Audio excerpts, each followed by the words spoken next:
මෙවුවා මේ අපි ඉස්සර පාවිච්චි කරපුවානේ. මෙවුවා ඔක්කොම කුඩු කුඩේට දාලා තිබ්බේ. මේ දැන් ලොකු වටිනාකමක් ඇවිල්ලා තියෙනවා. දැන් මේ ලොකුම වටිනාකමක් ආවනේ. අපේ උත්තරීතර පාර්ලිමේන්තුවේ රටේ ප්‍රධාන පුරවැසිතුමා අපේ දිස්ත්‍රික්කයේ ආසන්න එහා පැත්තට කියන්නේ දිස්ත්‍රික්කයේ කෙළවරේ එතුමා දිස්ත්‍රික්ක දෙකක් නියෝජනය කරලා ඇවිල්ලා තියෙන ඉතලා එයා උපන්නේ මේ මාතලේ දිස්ත්‍රික්කයේ ගලේවල දේවහුව කියන ගමේ. ඊට පස්සේ තමයි ඔය සිග්නල් කණුව ගාවට ඇවිල්ලා තියෙන්නේ. එතනින් තමයි සිග්නල් එක වැටිලා රටේ ජනාධිපතිකම දක්වාම යන්න පුළුවන්කම ලැබිලා තියෙන්නේ. ඉතින් මේ ඔක්කොම මම එකතු කරුවා යම් දවසක මෙවට තැනක් එයි කියලා. කවදා හරි තැනක් එයි කියලා. මෙව මම ඔක්කොම අපේ ගංගේවල මේ නුවර කලාවේ අනුරාධපුරේ රජරට වැව්වැදි රාජ්‍යයේ උතුරුමැද පළාතේ මේ මම මෙව එකතු කරනකොට කට්ටිය hina වුණා මට. ආඳුරන්ට පිස්සි කියලා. ඔව් මේ ආඳුරන්ට පිස්සි මෙව්වා මොකටද ගොඩ ගහගෙන ඉන්නේ ඈ කියලා කිව්වා. මං කිව්වා මෙව්වට කවදා හරි තැනක් එනවා කියලා. මං හිතුවේ නෑ මගේ ජීවිත කාලේ මෙහෙම මේ වගේ මේ අපේ මේ මෙවලන් වලට තැනක් එයි කියලා. හැබැයි ලොකු දෙයක් ලොකු මේ උත්තරීතර පාර්ලිමේන්තුවේ ප්‍රධාන පුරවැසියා අපේ බඩු වලට වටිනාකමක් දුන්නා. රටටත් වටිනාකමක් දුන්නා. ඉතින් ඒ හින්දා මම මේවා පෙන්වන්න ටිකක් මේ රටේ දරුවෝ මේවා ඔක්කොම දැනගන්න. මේ එතුමා කිව්ව අර හුණ්ඩුවට මේක හුණ්ඩුව මේ බොහොම පරණ හුණ්ඩුවක් මේක. මේ තව මේකේ තියෙන පිත්තල වලින් මේක හුණ්ඩුව. මේ සේරුව මේ තියෙන සේරුව. හුණ්ඩු හතරක් දැම්මම සේරුව. මේ ඔය මැනුම් වලට ගත්තේ ඉතින් මේ තියෙන කුරුණී ඔය දාන හැම ගෙනියන්න මේවා කර මේ බුසල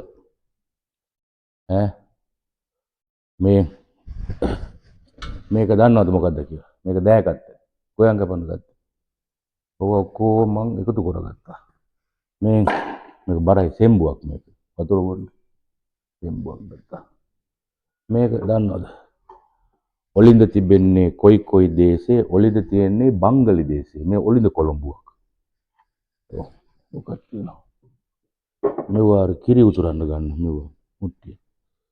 මේ ඉස්සර මේක චිමිනිය බින්දිලා. මම මේක ගෙනල්ලා තියාගත්තා මේ තිරේ ලාමු තෙල් දාලා. දැනුත් වැඩ කරනවා. මේක ලාම්පුව. චිමිනි ලාම්පුව. මේකත් බොහොම පරණ එකක්.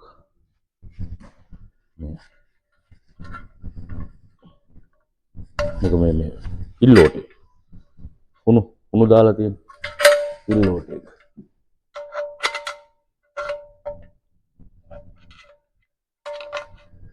මේක හුණු දාන්න කිල්ලෝට තියෙන්නේ. ඔය කිල්ලෝටේ දැකලා නැත්තම් ඕක තමයි කිල්ලෝටේ ඈ. මේ තියෙන්නේ කිල්ලෝටේ. මේක මේ අප්පල්ලයක් කියලා කියන ඇතිලිය. අප්පල්ලේ. මේක තමයි ලොකුම අප්පල්ලේ. ඔය අප්පල්ලේ ඕක අප්පල්ලේ. මෙවුවා මේ අඩි වලන් මඩක්කු පිඟන් මඩක්කුව දැකලා මඩක්කුව මේ තියෙන මඩක්කුව මේ පොඩි ඇතිලියක් මේක. මේකත් ඔය අඩිවලද කියලා කියන මේ බත් කන්න ගන්න අඩිවලද මේක. ඕක මේ හේරුව හුණ්ඩුව මේක අවුරුදු 300ක් පරණයි මේක.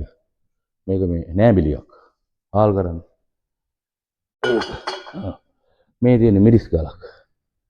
මේ අවුරුදු ගානක් පරණයි. මේ මෝල් ගහයි වංගෙඩියයි. මේක දන්නවද මොකද්ද කියලා? මේ පෙට්‍රෝල් මැච් එකක් මේක. මේකේ තමයි මැන්ටලේ තියෙන්නේ. මේ මැන්ටල් නෑද? ඉතින් මැන්ටලේ කියලා කියන්නේ මැන්ටල් කතාවනේ දැන් කියන්නේ. මැන්ටලේ කරුණා පෙට්‍රෝල් මැච් එක නෑ එළිය. දැන් මැන්ටල් කඩෙන්වත් ගන්න. මේවා චීනේ තිබ්බේ ඉතින්. තව තිබ්බා ලැන්තෑරු. ඒවත් තියෙනවා. ආලෝකයේ ගෙන දෙවි ලන්තෑරුම කියලා කියන ගීතයකුත්. එතකොට මේ මුට්ටියක්. ඔය ඉස්සර අපි බත් වියන්න ගත්තා. මේ කලගිනි. මේක පිත්තල කලයක්. මේක දන්නවද මේ? පඩික්කම කවුරුත් දහස් ගණන් අපේ හාමුදුරු කට්ටිය කියලා ගහපු බුලත් ටික කාලා. ඒක මම ඔක්කොම රැකලා තියාගෙන ඉන්නේ. මේ වඩු වැඩ වලට ගත්ත බඩු ඔය තියෙන්නේ. ඔව් යත්ත බුරුමේ ඔක්කොම තියෙනවා සීන්. ඔය අත් මේ වප්පියක් තියෙනවා. වප්පිය අහලත් නැහැනේ වප්පිය. පරණයි දැන් ඔව්. මේක දන්නවද? මේක තරාදි. මේක තමයි සවුම්පකාරී ඉස්සර තිබ්බේ. තරාදි. මේ පඩියේ තාත්තලේ දෙකේ මේක දැම්මා. මේකට බඩු දැම්මා පුරා දුන්නා.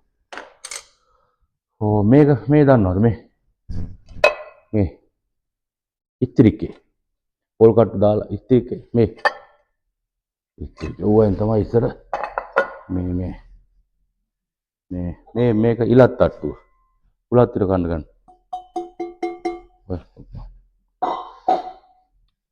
මේ තියෙන උකුණු දැත්ත ගොයන් මේ බැත පහෙන් බැත මේවා කරන්න ගන්න.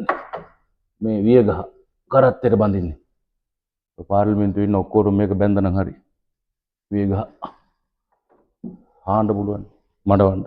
ඉස්සර කාලේ ගත්ත ඒ වගේ තමයි. මේ කුල්ල මේ වී පහින්ඩ මේ බෝල්ලත්ත ඉන්දියත්ත මේ හැඳියාන ඔය එක ඩෙකරේෂන් දාලා හැඳි තියන්න හැඳි තියෙන පොල් කට්ටු හැඳි ඒවා ඊට පස්සේ මේ බෝල්ලත්ත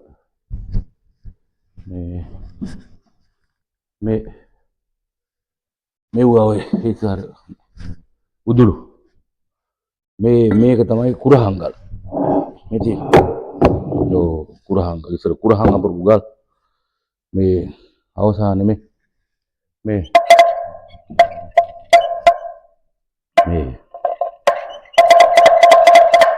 මේක මොකද සොකඩේ හරියට සද්ද තියෙනවනේ සොකඩ පාර්ලිමේන්තුවේ ඕවා ඔක්කොම මේ මිරිස් ගල් මේ ඔක්කොම මේ පරණ බඩු ලොකු මාකට් එකක් ආවේ මේවා විකුණන්න පුළුවන් කවුරුවත් ඉල්ලනවා නම් දෙනවා ඒවා මේවා ඔක්කොම මේ අපේ ගෙවල් වලින් හම්බෙච්ච විකුණන්න පුළුවන් ඕම් බඩු ටික ඔක්කොම ගන්න ලොකු අලවියක් කරන්න පුළුවන් මේ ඔලු මාකට් එක මේකෙනි පටන් ගත්තේ පොති හොන්ඩුව ඒරු බුසල වංගිරිය ඔක්කොම ඉලත්තට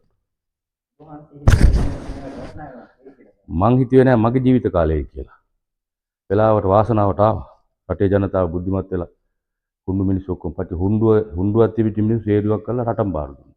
තාමත් හුණ්ඩු මානසික කට්ටිය ඉන්නේ ඒකයි තියෙන අවුල.